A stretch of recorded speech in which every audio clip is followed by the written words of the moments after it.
ಎಲ್ಲರಿಗೂ ನಮಸ್ಕಾರ. ಇವತ್ತು ನಾವು ನೋಡ್ತಾ ಇರೋಂಥ ಟಾಪಿಕ್ ಬಂದು ಪ್ಲಾಟ್ ಪರ್ಚೇಸ್ ಮಾಡೋಕ್ಕಿಂತ ಮುಂಚೆ ಅಥವಾ ಸೈಟ್ ಪರ್ಚೇಸ್ ಮಾಡೋಕ್ಕಿಂತ ಮುಂಚೆ ಏನೇನೆಲ್ಲ ಚೆಕ್ ಮಾಡಬೇಕು, ಏನೇನು ಡಾಕ್ಯುಮೆಂಟ್ಸ್ ಎಲ್ಲ ಚೆಕ್ ಮಾಡಬೇಕು, ಎಷ್ಟು ಜಾಗ್ರತೆ ವಹಿಸಬೇಕು ಅನ್ನೋದು ತುಂಬ ಇಂಪಾರ್ಟೆಂಟ್ ಆಗುತ್ತೆ. ಅದನ್ನು ಈ ವಿಡಿಯೋದಲ್ಲಿ ನಿಮಗೆ ಕ್ಲಿಯರಾಗಿ ತಿಳಿಸ್ಕೊಟ್ಟಿದ್ದೀನಿ.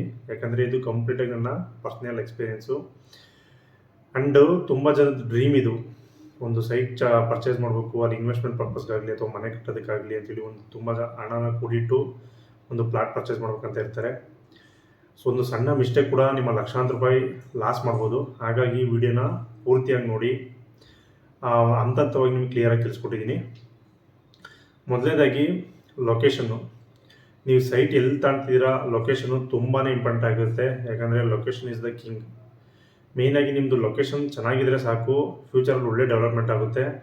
ಹಾಗಾಗಿ ಆ ಲೊಕೇಶನಲ್ಲಿ ಏನೇ ಚೆಕ್ ಮಾಡಬೇಕು ಅಂತಂದರೆ, ಮೇಯ್ನಾಗಿ ಅಕಸ್ಮಾತ್ ನೀವು ಲೇಔಟ್ ಅಂತ ಇದ್ದರೆ ಅಲ್ಲಿ 30-40 ರೋಡ್ ಇದೆಯಾ, ಆ ಲೇಔಟ್ಗೆ ರೋಡ್ ಕನೆಕ್ಟಿವಿಟಿ ಇದೆಯಾ, ನಿಮ್ಮ ಸೈಟ್ಗೆ ನಿಯರ್ ಬೈ ಸ್ಕೂಲ್ಸಸ್ಸು, ಕಾಲೇಜಸ್ಸು ಈ ಥರದ್ದು ಏನಾದರೂ ಇದೆಯಾ, ಆ್ಯಂಡ್ ಮೇಯ್ನಾಗಿ ಆ ಟ್ರಾನ್ಸ್ಪೋರ್ಟೇಷನ್ ಫೆಸಿಲಿಟಿ ಅಂದರೆ ಬಸ್ ಫೆಸಿಲಿಟಿ ಆಗಲಿ, ಮೆಟ್ರೋ ಫೆಸಿಲಿಟಿ ಆಗಲಿ, ಈ ಥರ ಎಲ್ಲ ಕನೆಕ್ಟಿವಿಟಿ ಇದೆಯಾ. ನಿಮ್ಮದು ಆ ಸೈಟು ಫ್ಲಾಟ್ ಆಗಿದೆ ಅಥವಾ ನೋಡೋಕೆ ಚೆನ್ನಾಗಿಲ್ಲ ಅಂತಂದ್ರೆ ಪರವಾಗಿಲ್ಲ, ಬಟ್ಟು ಫ್ಯೂಚರಲ್ಲಿ ಡೆವಲಪ್ಮೆಂಟ್ ಆಗುತ್ತೆ ಅನ್ನೋ ಒಂದು ಪಕ್ಕ ನಂಬಿಕೆ ಇರಬೇಕು. ಆ ಥರ ಇದ್ದರೆ ಮಾತ್ರ ನೀವು ಪ್ಲಾಟ್ನ ಪರ್ಚೇಸ್ ಮಾಡಬೇಕಾಗುತ್ತೆ.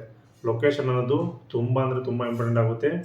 ನೀವು ಗ್ರೌಂಡ್ ರಿಯಾಲಿಟಿ ಅಂದರೆ ಅಲ್ಲಿಗೆ ಸೈಟ್ ಹತ್ರನೇ ಹೋಗಿ ನೀವು ಇದನ್ನೆಲ್ಲ ಚೆಕ್ ಮಾಡಬೇಕಾಗುತ್ತೆ.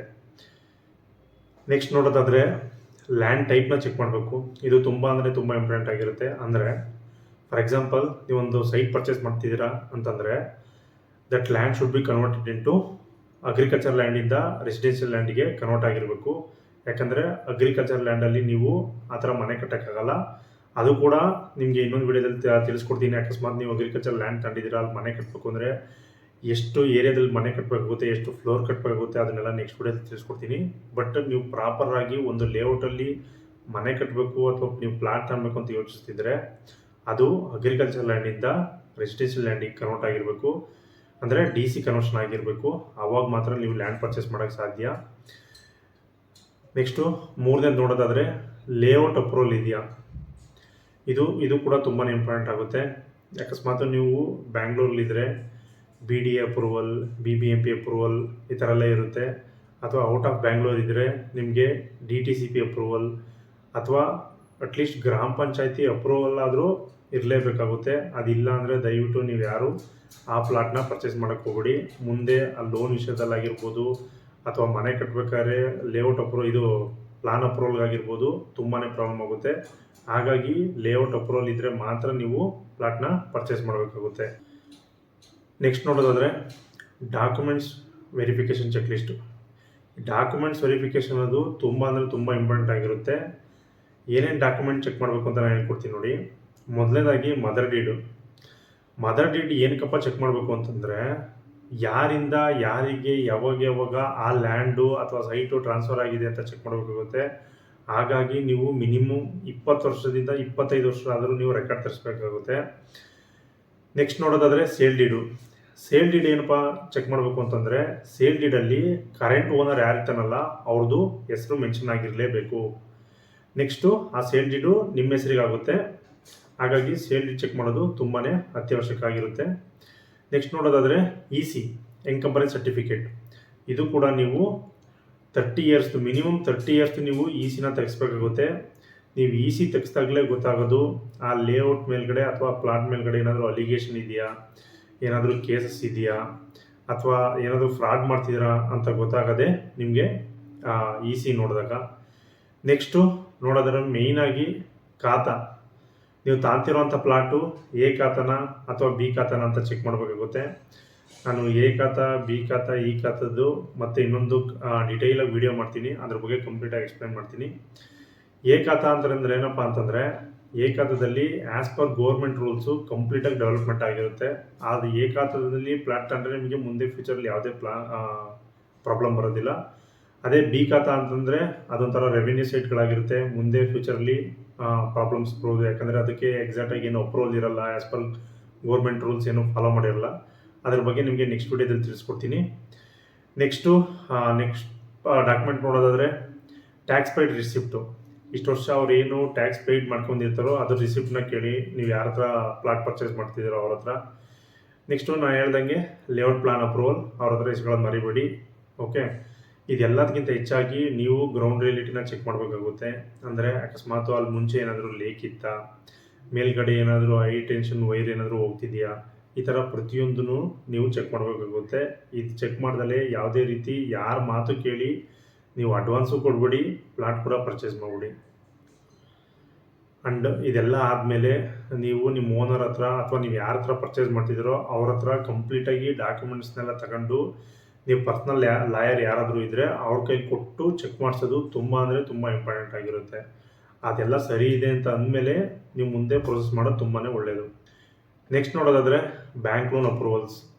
ನಿಮ್ಮ ಹತ್ರ ಅಮೌಂಟ್ ಇದ್ದು ಪ್ಲಾನ್ ತಗೊಂತಿದ್ದೀರ ಅಂತಂದರೆ, ನಾನು ಅವಾಗಲೇ ಹೇಳ್ದಂಗೆ ಎಲ್ಲ ಡಾಕ್ಯುಮೆಂಟ್ಸ್ನ ಕ್ಲಿಯರಾಗಿ ಇಸ್ಕೊಂಡು ನಿಮ್ಮ ಲಾಯರ್ ಹತ್ರ ಕ್ಲಿಯರಾಗಿ ಚೆಕ್ ಮಾಡಿಸಿ ಅವರೆಲ್ಲ ಓಕೆ ಅಂತ ಅಂದಮೇಲೆ ನೀವು ಪ್ಲಾಟ್ ಪರ್ಚೇಸ್ ಮಾಡಬೇಕಾಗುತ್ತೆ.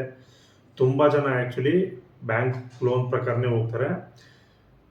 ನ್ಯಾಷನಲೈಸ್ಡ್ ಬ್ಯಾಂಕ್ ಯಾವ್ಯಾವ ಇದ್ದಾವೆ ಅವ್ರ ಥ್ರೂ ನೀವೇನಾದರೂ ಪ್ಲಾಟ್ ಪರ್ಚೇಸ್ ಮಾಡೋಕ್ಕೆ ಹೋದರೆ ಅವರಂತೂ 90% ಡಾಕ್ಯುಮೆಂಟ್ಸ್ ಪಕ್ಕ ಇಲ್ಲದೆ ಅವರಂತೂ ಲೋನ್ ಕೊಡಲ್ಲ. ಹಾಗಾಗಿ ನೀವು ಅಕಸ್ಮಾತ್ ಬ್ಯಾಂಕ್ ಲೋನ್ ಹೋಗ್ತಾ ಇದ್ದೀರಾ ಅಂತಂದರೆ, ನೀವು ನ್ಯಾಷನಲೈಸ್ಡ್ ಬ್ಯಾಂಕ್ಗಳು ಯಾವ್ಯಾವ ಇದ್ದಾವೆ ಅವ್ರ ಥ್ರೂನೇ ನೀವು ಲೋನ್ನ ಅಪ್ರೂವಲ್ ಮಾಡಿಸ್ಕೊಂಡು ಸೈಟ್ನ ಪರ್ಚೇಸ್ ಮಾಡೋಕ್ಕೆ ಟ್ರೈ ಮಾಡಿ. ನೆಕ್ಸ್ಟ್ ನೋಡೋದಾದರೆ ಬೇಸಿಕ್ ಇನ್ಫ್ರಾಸ್ಟ್ರಕ್ಚರ್ನ ನೀವು ಚೆಕ್ ಮಾಡಬೇಕಾಗುತ್ತೆ.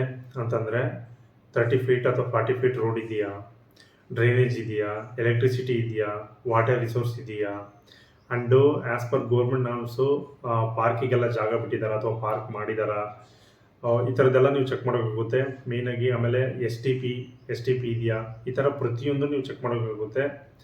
ಆ ಥರ ಚೆಕ್ ಮಾಡಿದ್ಮೇಲೆ ನೀವು ಪ್ಲಾಟ್ ಪರ್ಚೇಸ್ ಮಾಡಿ. ನೆಕ್ಸ್ಟ್ ನೋಡೋದಾದರೆ ನೀವು ತಗೊಳ್ಳೋ ಸೈಟ್ ಹತ್ರ ಫ್ಯೂಚರ್ ಡೆವಲಪ್ಮೆಂಟ್ ಆಗುತ್ತಾ ಅಂತಂದರೆ ಏನೇನಾಗ್ಬೋದು.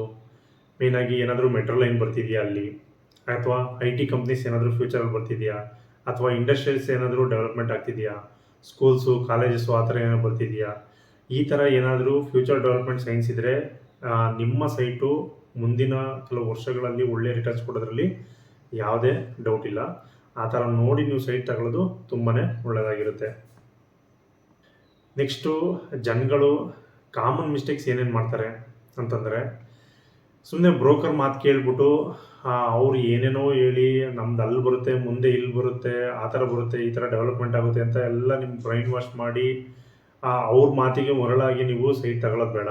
ನೀವು ಗ್ರೌಂಡ್ ರಿಯಾಲಿಟಿನ ಚೆಕ್ ಮಾಡಬೇಕಾಗುತ್ತೆ. ಅವ್ರು ಹೇಳಿದ್ದಾರೆ ಅಂತ ನೀವು ಇಮಿಡಿಯೇಟಾಗಿ ಟೋಕನ್ ಅಡ್ವಾನ್ಸ್ ಕೊಟ್ಬಿಟ್ಟು ಅವ್ರು ಹೇಳ್ಬಿಡ್ತಾರೆ ಅರ್ಜೆಂಟ್ ಇನ್ನು 2 ಫ್ಲಾಟ್ ಇದೆ, ಇನ್ನು 3 ಫ್ಲಾಟ್ ಇದೆ, ನೀವು ಅದು ಬಿಟ್ಟರೆ ಮತ್ತೆ ಸಿಗಲ್ಲ ಅಂತೆಲ್ಲ ನಿಮಗೆ ಬ್ರೈನ್ ವಾಶ್ ಮಾಡೋಕ್ಕೆ ಟ್ರೈ ಮಾಡ್ತಾರೆ. ಆ ಥರ ಮಾತಿಗೆಲ್ಲ ಮರುಳಾಗಿ ನೀವು ಸೈಟ್ನ ತಗೊಳಕ್ಕೆ ಹೋಗ್ಬೇಡಿ. ಗ್ರೌಂಡ್ ರಿಯಾಲಿಟಿ ಕ್ಲಿಯರಾಗಿ ಚೆಕ್ ಮಾಡಿ ನೀವು ಟೋಕನ್ ಅಡ್ವಾನ್ಸ್ ಕೊಡಿ. ಮತ್ತು ಹೇಳ್ತಾರೆ ಇವಾಗ ಇಷ್ಟು ಚೀಪ್ ಇದೆ ಪ್ರೈಸು, ಇನ್ನೊಂದು 2 ತಿಂಗಳಲ್ಲಿ ಇದು ಯಾವುದೋ ರೇಟ್ಗೆ ಹೋಗುತ್ತೆ, ಎಷ್ಟೋ ರೇಟ್ಗೆ ಹೋಗುತ್ತೆ, ಇವಾಗಲೇ ತಗೊಂಡ್ರೆ ಒಳ್ಳೆಯದು, ಇವಾಗಲೇ ಅಡ್ವಾನ್ಸ್ ಕೊಟ್ಟರೆ ಒಳ್ಳೆಯದು ಅಂತೆಲ್ಲ ಹೇಳ್ತಾರೆ. ನೀವು ಯಾವುದಕ್ಕೂ ತಲೆ ಕೆಡಿಸ್ಕೊಂಡಲೇ ನಾನು ಮುಂಚೆ ಹೇಳಿರೋ ಪಾಯಿಂಟ್ಸ್ಗಳನ್ನೆಲ್ಲ ಚೆಕ್ ಮಾಡಿಬಿಟ್ಟು ನೀವು ಪ್ಲಾಟ್ನ ಪರ್ಚೇಸ್ ಮಾಡಬೇಕಾಗುತ್ತೆ. ಓಕೆ, ಇದೆಲ್ಲ ನೋಡಿದ್ಮೇಲೆ ಇದೆಲ್ಲ ಪರ್ಚೇಸ್ ಮಾಡಿದ್ಮೇಲೆ ಮುಂದೆ ರಿಜಿಸ್ಟ್ರೇಷನ್ ಪ್ರೋಸೆಸ್ ಏನೇನು, ಅದಕ್ಕೆ ಎಷ್ಟೆಷ್ಟು ಖರ್ಚಾಗುತ್ತೆ, ಅದೇ ರೀತಿ ನಾನು ಹೇಳ್ದಂಗೆ DTCP ಅಪ್ರೂವಲ್ ಅಂದ್ರೇನು, ಎ ಖಾತಾ ಬಿ ಖಾತಾ ಅಂದ್ರೇನು, ಇದೆಲ್ಲದ್ರ ಬಗ್ಗೆ ನಾನು ಮುಂದಿನ ದಿನಗಳಲ್ಲಿ ನಾನು ವಿಡಿಯೋಗಳನ್ನ ಮಾಡ್ತಾ ಹೋಗ್ತೀನಿ. ನಿಮಗೆ ಈ ವಿಡಿಯೋ ಇಷ್ಟ ಆಗಿದ್ದರೆ ದಯವಿಟ್ಟು ಲೈಕ್ ಮಾಡಿ, ಶೇರ್ ಮಾಡಿ, ಹಾಗೆ ನಮ್ಮ ಚಾನಲ್ನ ಸಬ್ಸ್ಕ್ರೈಬ್ ಮಾಡೋದು ಮರಿಬೇಡಿ. ಧನ್ಯವಾದಗಳು.